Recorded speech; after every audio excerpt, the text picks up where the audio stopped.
आज की वीडियो में हम जितने भी चलने वाले वाक्य हैं, जैसे हवा का चलना, शादी की बात चलना, बस का चलना, इस प्रकार के जितने भी चलने वाले वाक्य हैं, उनको इस वीडियो में कवर करेंगे। आज की क्लास में दावे से बोलता हूँ, बहुत ही स्पेशल होने वाली है।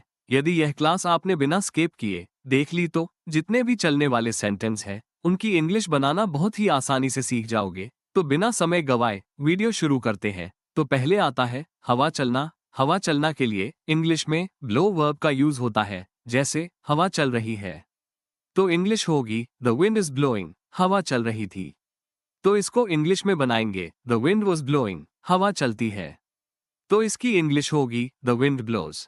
इस प्रकार हम हवा चलने के लिए इंग्लिश में ब्लो वर्ब का यूज कर और भी ऐसे वाक्यों की इंग्लिश बना सकते हैं। अब आता है सांस चलना। सांस चलने के लिए इंग्लिश में ब्रीथ वर्ब का यूज होता है, जैसे अभी उसकी सांसें चल रही है। तो इसकी इंग्लिश होगी ही इज स्टिल ब्रीदिंग, उसकी सांसें चल रही थी। तो इसको इंग्लिश में बनाएंगे ही वॉज ब्रीदिंग। इस प्रकार हम सांस चलने के लिए ब्रीथ वर्ब का यूज कर और भी ऐसे वाक्यों की इंग्लिश बना सकते हैं। अब आता है खांसी चलना। खांसी चलने के लिए इंग्लिश में हैव अ कॉफ का यूज होता है, जैसे उसे खांसी चल रही है। तो इसकी इंग्लिश होगी ही हैज अ कॉफ, उसे खांसी चल रही थी। इसको इंग्लिश में बनाएंगे ही हैड अ कॉफ। ये भूतकाल का सेंटेंस है, इसमें यहाँ पर हैव का पास्ट फॉर्म हैड यूज हुआ है। इस प्रकार हम खांसी चलने के लिए हैव अ कॉफ का यूज कर और भी ऐसे वाक्यों को इंग्लिश में बना सकते हैं। अब आता है जिंदगी चलना। जिंदगी चलना के लिए इंग्लिश में गोइंग ऑन का यूज होता है, जैसे बस जिंदगी चल रही है। तो इंग्लिश होगी the life is just going on, बस जिंदगी चल रही थी। तो इसको इंग्लिश में बनाएंगे the life was just going on. इस प्रकार हम जिंदगी चलने के लिए गोइंग ऑन का यूज कर और भी ऐसे वाक्यों की इंग्लिश बना सकते हैं। अब आता है अफवाह चलना। अफवाह चलने के लिए इंग्लिश में गोइंग अराउंड का यूज होता है, जैसे अफवाह चल रही है। अफवाह को इंग्लिश में रूमर कहते हैं, तो इंग्लिश होगी there is a rumour going around. ऐसा भी बना सकते हैं a rumour is going around, अफवाह चल रही थी।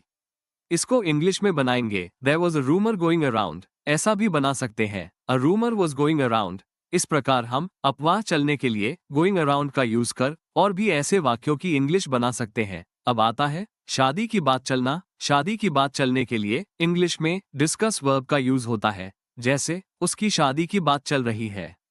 देखो ये पैसिव का सेंटेंस है, यहाँ पर हम मेन वर्ब में आईएनजी नहीं लगाएंगे बल्कि बी में आईएनजी लगाएंगे। तो इंग्लिश होगी his marriage is being discussed, Poonam की शादी की बात चल रही थी। तो इसको इंग्लिश में बनाएंगे Poonam's marriage was being discussed. इस प्रकार हम शादी की बात चलने के लिए डिस्कस वर्ब का यूज कर व पैसिव वॉइस का सेंटेंसेस बनाकर और भी ऐसे वाक्य की इंग्लिश बना सकते हैं। अब आता है मोहन रोड पर चल रहा है।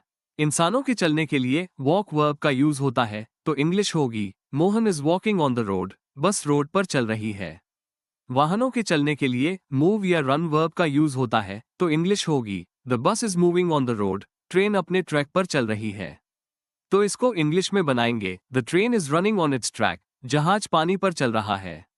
जलयानों का पानी या समुद्र पर चलने के लिए सेल वर्ब का यूज होता है, तो इंग्लिश होगी the ship is selling on the water, जहाज समुद्र में चल रहा है। तो इसको इंग्लिश में बनाएंगे the ship is selling in the ocean, हवाई जहाज चल रहा है। हवाई जहाज के लिए फ्लाई वर्ब का यूज होता है, तो इंग्लिश होगी द एरोप्लेन इज फ्लाइंग, आसमान में बादल चल रहे हैं। बादलों के चलने के लिए मूव वर्ब का यूज होता है, तो इंग्लिश होगी clouds are moving in the sky. शेर चल रहा है। शेर के पैर होते हैं, तो शेर के चलने के लिए वॉक वर्ब का यूज होता है, इंग्लिश होगी द लायन इज वॉकिंग, गौरैया चल रही है। पक्षियों के पैर होते हैं, फिर भी वो फुदक कर चलते हैं, तो जब फुदक कर चलने के लिए हॉप वर्ब का यूज होगा और पैरों से चलने के लिए वॉक वर्ब का यूज होगा, तो इंग्लिश होगी द स्पैरो इज हॉपिंग। इसको ऐसा भी बना सकते हैं द स्पैरो इज वॉकिंग, सांप बिस्तर पर चल रहा था। देखो सांप को हम चलने के लिए बोलेंगे तो मूव वर्ब का यूज होगा और सांप को रेंगने के लिए बोलेंगे तो क्रीप वर्ब का यूज होगा। तो इंग्लिश होगी the snake is moving on the bed. ऐसा भी बना सकते हैं the snake is creeping on the bed, छिपकली दीवार पर चल रही है।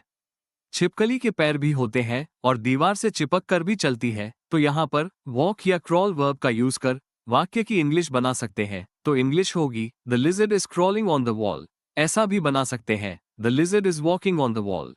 लाइट चल रही है। बिजली के उपकरण जिसे प्रकाश निकलता है उनको चलने के लिए ऑन का यूज होता है, तो इंग्लिश होगी the light is on. TV चल रही है, तो इसको इंग्लिश में बनाएंगे द टीवी इज ऑन। पानी का पंप चल रहा है, पंप के चलने के लिए वर्क वर्ब का यूज होता है, तो इंग्लिश होगी the water pump is working. पंखा चल रहा है, पंखा चलने के लिए रन वर्ब का यूज होता है, तो इंग्लिश होगी द फैन इज रनिंग।